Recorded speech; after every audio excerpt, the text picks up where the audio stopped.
One day, a tiny bird became separated from its mother. It was very scared flying alone in the forest.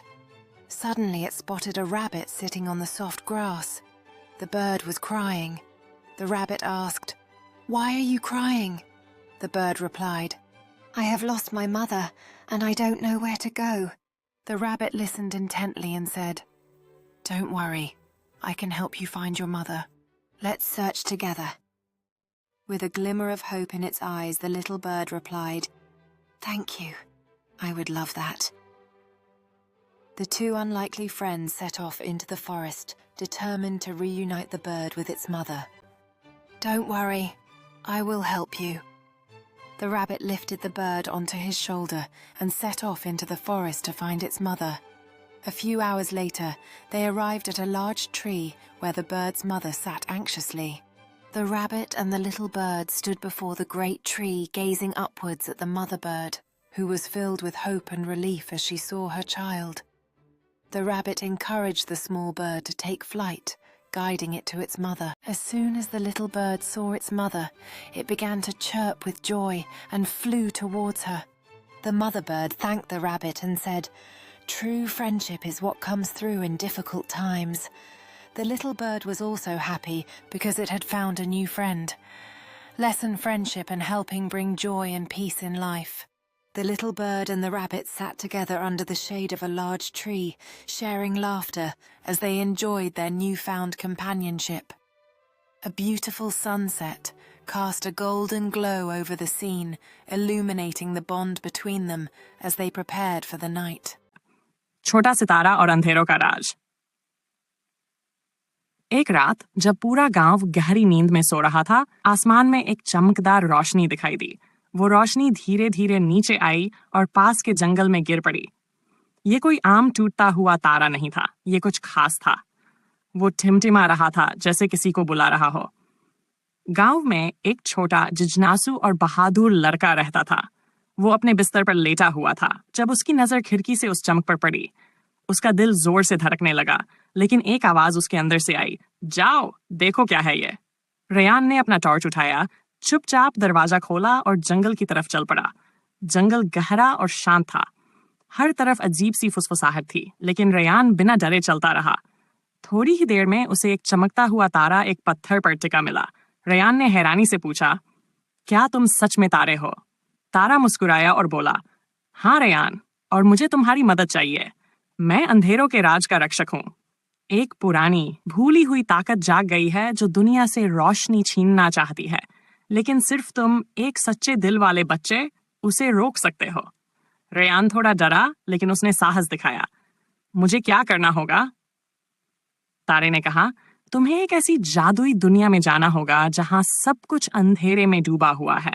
तुम्हें दोस्ती, हिम्मत और सच्चाई की मदद से उस दुनिया में रोशनी वापस लानी होगी।" रेयान ने आंखें बंद की और जब खोली तो वो खुद को एक अजीब सी जगह पर खड़ा पाया।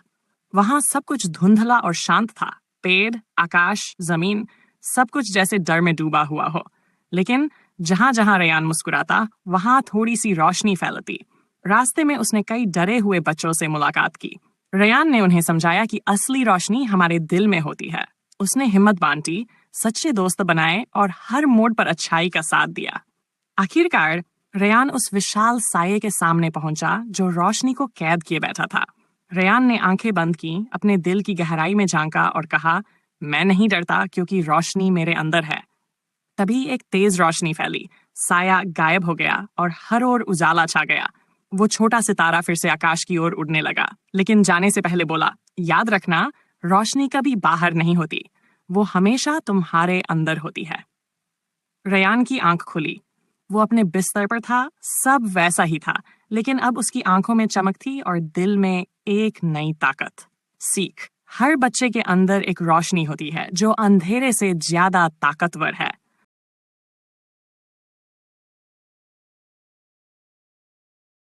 कहानी खरगोश और कछुआ।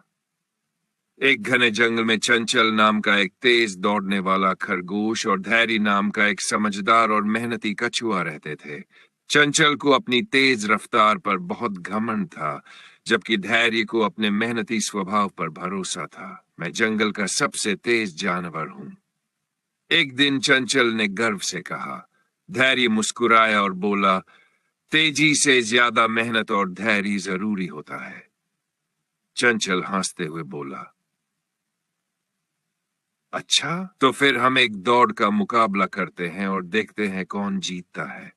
जंगल के सभी जानवर इकट्ठा हो गए। बंदर ने एक पत्ते को झंडी की तरह उठाया और जोर से बोला, तैयार, सिट, जाओ। चंचल हवा की तरह दौड़ा और कुछ ही पलों में बहुत आगे निकल गया। दूसरी ओर धैर्य धीरे धीरे मगर लगातार आगे बढ़ता रहा।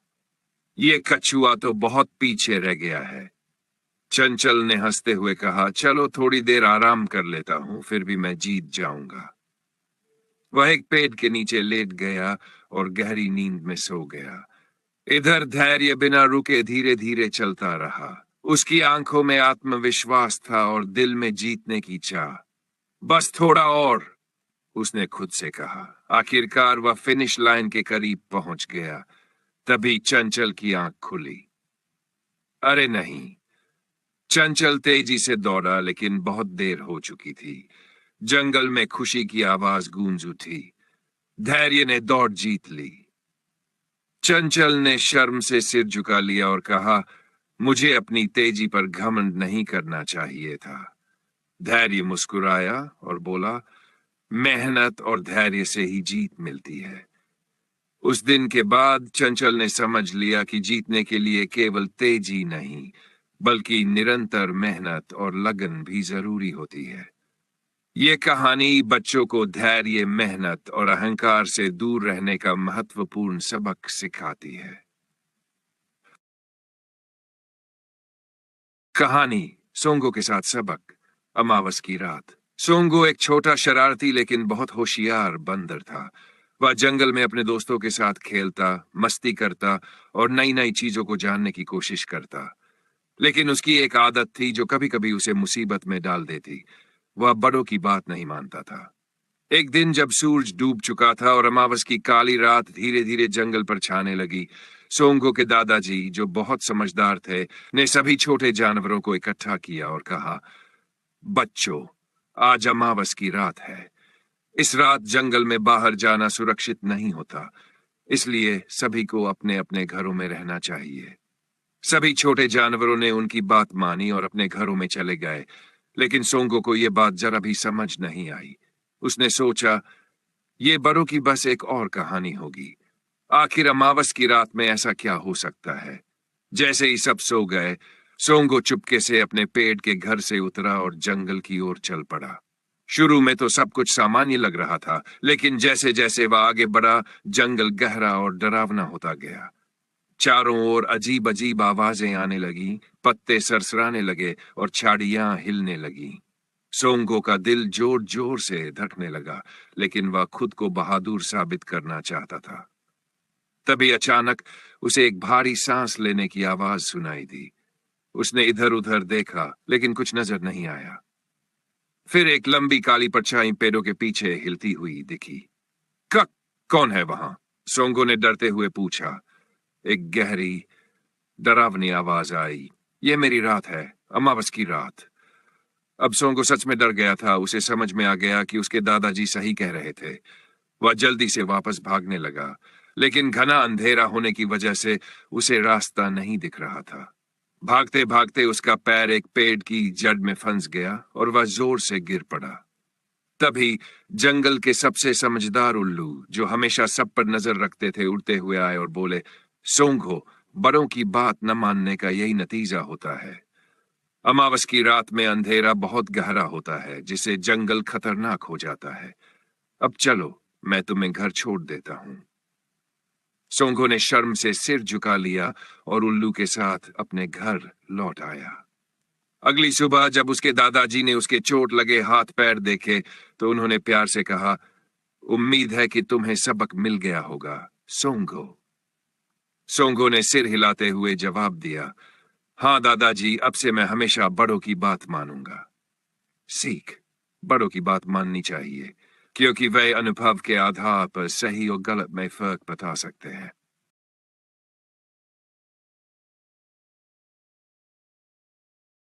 एक नन्हा शेर का बच्चा जाजू, जिसकी सुनहरी फर है और चमकती हरी आंखें हैं, अपनी गर्दन पर एक छोटी लाल स्कार्फ बांधता है।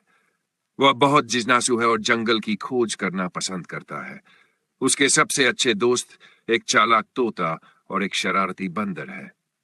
हिंदी में एक बाल कहानी लिखे जिसमें जाजू जंगल में एक नए रोमांच का सामना करता है। कहानी जाजू की बहादुरी की परीक्षा। शुरुआत का जोरदार हुक। घने जंगल में जहां सूरज की रोशनी पत्तों के बीच से छन कर आती थी, जाजू अपनी लाल स्कार्फ लहराते हुए तेजी से भाग रहा था। तभी जंगल में एक घबराई हुई आवाज गूंजी। जाजू एक नन्हा मगर बहादुर शेर का बच्चा था। वह अपने दोस्तों टोको तोते और मोनो बंदर के साथ हमेशा नई मस्ती और रोमांच की तलाश में रहता। एक दिन वे जंगल में खेल रहे थे कि अचानक उन्हें एक कमजोर हिरनी की मदद के लिए पुकार सुनाई दी। जाजू, कोई मेरी मदद करो। जाजू ने अपनी स्कार्फ ठीक की और फौरन भागा। हिरनी बहुत घबराई हुई थी। मेरा बच्चा गहरी खाई में गिर गया है, वह बहुत डर गया है, हिरनी ने रोते हुए कहा। जाजू ने खाई में झांका। नीचे एक छोटा हिरन कांप रहा था। मोनो ने जल्दी से एक लंबी बेल पेट से लटकाई। जाजू ने उसे कसकर पकड़ा और धीरे धीरे नीचे उतरने लगा। नीचे पहुंचकर उसने छोटे हिरन से कहा, डरो मत, मैं तुम्हें बचा लूंगा। उसने हिरन को अपनी पीठ पर बैठाया और ऊपर चढ़ने लगा। ऊपर से मोनो और टोको ने बेल को कसकर पकड़ा। कुछ ही देर में जाजू और हिरन सुरक्षित ऊपर पहुंच गए। अंत का रोमांचक हुक। जंगल में चारों ओर जाजू की बहादुरी के चर्चे होने लगे।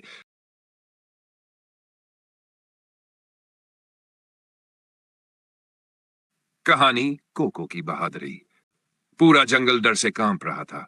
सारे जानवर इधर उधर। छोटा सा सफेद खरगोश कोको बिना डरे खड़ा था। सामने एक बड़ा खतरनाक भेड़िया गुर्रा रहा था। क्या कोको जंगल को बचा पाएगा? कहानी।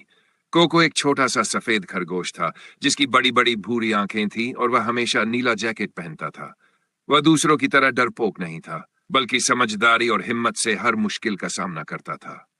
एक दिन जंगल के जानवर खेल रहे थे कि अचानक झाड़ियों से एक भेड़िया निकला। उसकी लाल लाल आंखें चमक रही थी और वह भूखा लग रहा था। सभी जानवर डर कर भागने लगे, लेकिन कोको वहीं खड़ा रहा। उसने तेजी से सोचा और एक तरकीब निकाली। कोको को पास ही एक मधुमक्खियों का छत्ता दिखा। उसने फटाफट एक लकड़ी उठाई और उसे जोर से जमीन पर पटका, जिससे तेज आवाज हुई। भेड़िए का ध्यान भटक गया। ठीक उसी समय कोको ने छलांग लगाई और छत्ते को धक्का दे दिया। छत्ता सीधा भेड़िए के सिर पर गिरा और गुस्साई मधुमक्खियों ने उसे काटना शुरू कर दिया। भेड़िया दर्द से चिल्लाने लगा और तेजी से जंगल से भाग गया। सारे जानवर खुशी से झूम उठे। अंत का जबरदस्त हुक। उस दिन के बाद जंगल में जब भी कोई परेशानी आती, सब कहते, अगर कोको हमारे साथ है तो हमें डरने की कोई जरूरत नहीं।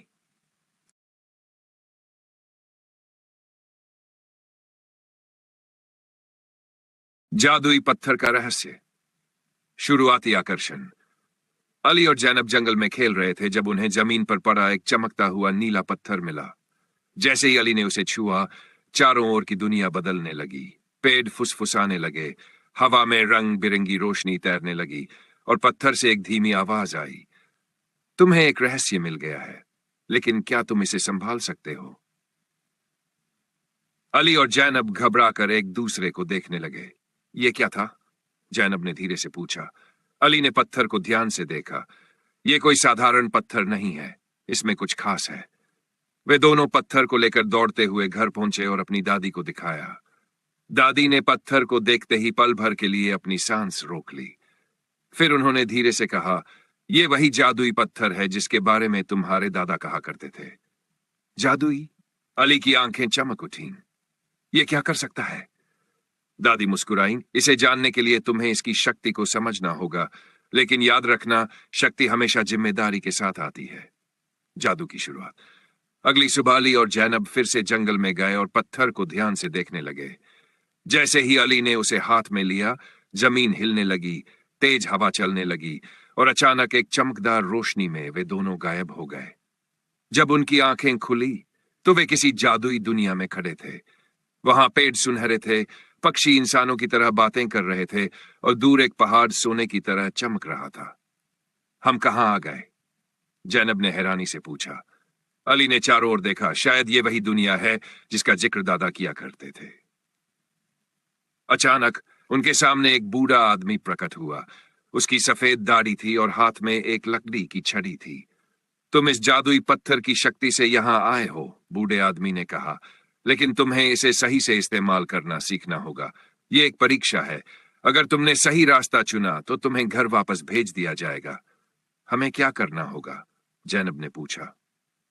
बूढ़े आदमी ने मुस्कुराकर 3 रास्तों की ओर इशारा किया। ये 3 रास्ते हैं, एक सत्य का, एक हिम्मत का और एक लालच का। केवल सही रास्ता तुम्हें घर वापस ले जाएगा। अली और जैनब ने एक दूसरे को देखा। हमें बहुत सोच समझकर चुनाव करना होगा। परीक्षा की घड़ी। पहला रास्ता अंधेरे से भरा था, दूसरा बहुत संकरा और कठिन था, जबकि तीसरा रास्ता साफ, चमकदार और आसान लग रहा था। मुझे लगता है कि तीसरा रास्ता गलत है। ये कुछ ज्यादा ही आसान लग रहा है, अली ने कहा। हाँ, शायद हमें हिम्मत वाला रास्ता लेना चाहिए, जैनब ने सहमति जताई। वे दोनों हिम्मत वाले रास्ते पर बढ़े। जैसे ही वे रास्ते में आगे बढ़े, जोरदार आंधी चलने लगी।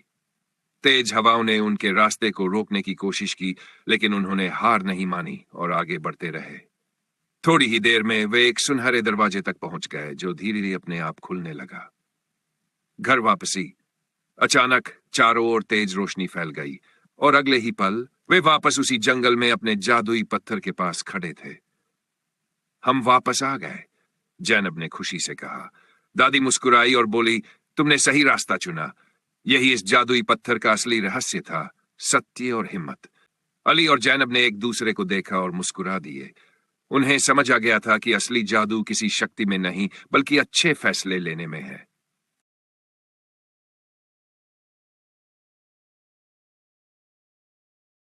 कहानी जादुई खिलौने। अली ने अपनी आंखें मलकर दोबारा देखा। उसका पसंदीदा रोबोट खुद चल रहा था। यह कैसे हो सकता है? कमरे में अजीब सी सरसराहट हुई। अली ने पीछे मुड़कर देखा तो उसकी खिलौना ट्रेन खुद ही पटरी पर दौड़ रही थी और उसे कोई चला भी नहीं रहा था। अली को खिलौनों से बहुत प्यार था। उसके पास हर तरह के खिलौने थे, लेकिन उसका सबसे पसंदीदा खिलौना एक पुराना रोबोट था जो उसके दादा ने उसे उपहार में दिया था। यह रोबोट देखने में साधारण था, लेकिन अली को इससे खास लगाव था। एक दिन जब अली अपने कमरे में बैठा खेल रहा था, उसने रोबोट के पेट पर एक छोटा सा बटन देखा जो पहले कभी नहीं दिखा था। यह बटन पहले कहां था? अली ने सोचा और उत्सुकता में बटन दबा दिया। अचानक रोबोट की आंखें नीली रोशनी से चमकने लगीं, उसके हाथ पैर हिलने लगे और वह धीरे धीरे खड़ा हो गया। नमस्ते अली, रोबोट ने कहा। अली हैरान रह गया। क्या तुम बोल सकते हो?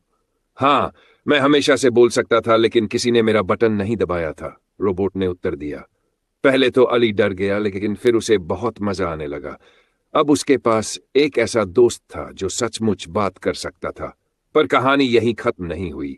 अगली सुबह जब अली उठा तो उसने देखा कि उसके दूसरे खिलौने भी खुद ब खुद हिल रहे थे। उसकी कारें कमरे में दौड़ रही थी, उसकी ट्रेन बिना बैटरी के चल रही थी और उसका टेडी बियर भी बोलने लगा था। यह सब कैसे हो रहा है? अली ने चौंक कर सोचा। शुरुआत में अली को बहुत मजा आया। वह अपने खिलौनों से बातें करता, उनके साथ खेलता और उनका राजा बन गया था।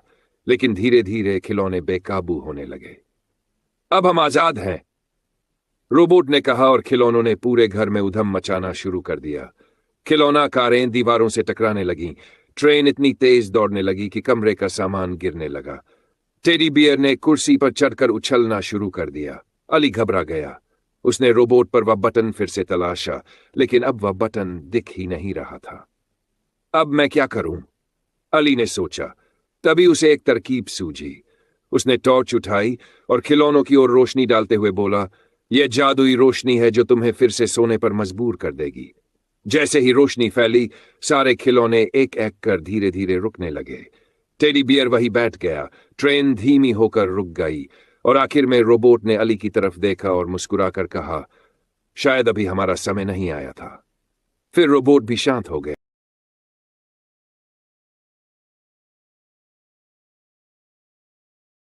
कहानी नन्हा हीरो। अली की आंखें डर से बड़ी हो गई जब उसने जलते हुए घर की खिड़की में एक छोटे बच्चे को देखा। चारों ओर लोग चिल्ला रहे थे, लेकिन कोई भी आग में घुसने की हिम्मत नहीं कर रहा था। अली ने मन में सोचा और बिना वक्त गवाए दौड़ पड़ा। 12 साल का अली एक साधारण लड़का था, लेकिन उसका दिल हिम्मत और बहादुरी से भरा हुआ था। वह अपने दोस्तों के साथ गली में खेल रहा था। तभी अचानक पास के एक घर से काला धुआं उठता दिखा।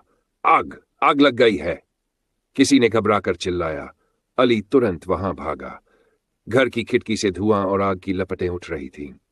बाहर खड़ी एक औरत रोते हुए बोली, अंदर मेरा बच्चा है। अली ने खिड़की से झांका और देखा कि एक 3 साल का बच्चा कोने में सहमा हुआ खड़ा था। वह जोर जोर से रो रहा था।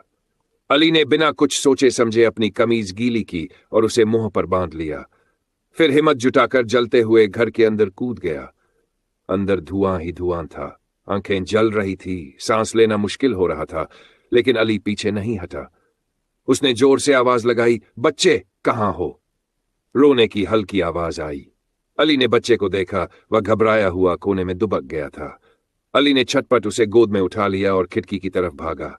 आग तेज हो रही थी, लेकिन अली रुका नहीं। अली जल्दी कूदो। बाहर खड़े लोग चिल्ला रहे थे। अली ने पूरी ताकत लगाकर खिड़की से छलांग लगाई। लोग भागकर उनके पास पहुंचे। बच्चे की मां दौड़कर आई और अपने बेटे को गले से लगा लिया। सब लोग अली को हैरानी और प्रशंसा से देखने लगे। किसी ने कहा, तूने सच में कमाल कर दिया अली। अली ने मुस्कुराते हुए जवाब दिया, यह तो मेरा फर्ज था। गुड्डू का जादुई बस्ता। गुड्डू एक छोटा सा काट लड़का था जिसे स्कूल जाने में बिल्कुल मजा नहीं आता था। हर दिन वह कोई न कोई बहाना बना लेता, कभी पेट दर्द का तो कभी जूता खो जाने का। लेकिन उसकी मां हमेशा प्यार से उसे स्कूल भेज देती। एक दिन जब वह सुस्ती से अपना भारी बस्ता घसीटते हुए क्लास में पहुंचा, तो उसने देखा कि उसकी मेज पर एक नया चमचमाता हुआ बस्ता रखा था।